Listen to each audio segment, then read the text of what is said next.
मैले कपड़े।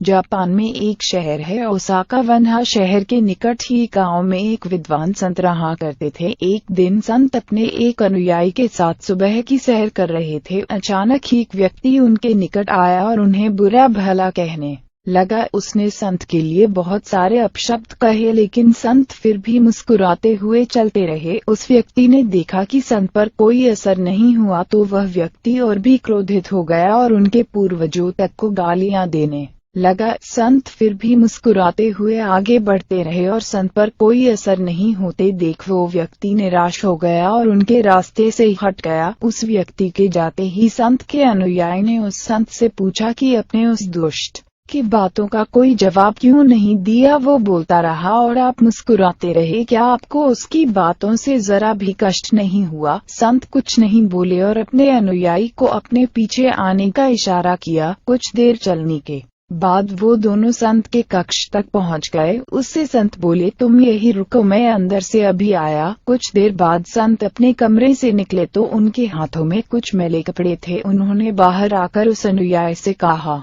ये लो, तुम अपने कपड़े उतार कर ये कपड़े धारण कर लो। इस पर उस व्यक्ति ने देखा कि उन कपड़ों में बड़ी तेज अजीब सी दुर्गंध आ रही थी। इस पर उसने हाथ में लेते ही उन कपड़ों को दूर फेंक दिया। संत बोले, अब समझे, जब कोई तुमसे बिना मतलब के बुरा भला कहता है तो तुम क्रोधित होकर उसके फेंके हुए अपशब्द धारण करते हो अपने साफ सुथरे कपड़ों की जगह। इसलिए जिस तरह तुम अपने साफ सुथरे कपड़ों की जगह ये मैले कपड़े धारण नहीं कर सकते, उसी तरह मैं भी उस आदमी में फेंके हुए अपशब्दों को कैसे धारण करता। यही वजह थी कि मुझे उसकी बातों से कोई फर्क नहीं पड़ा।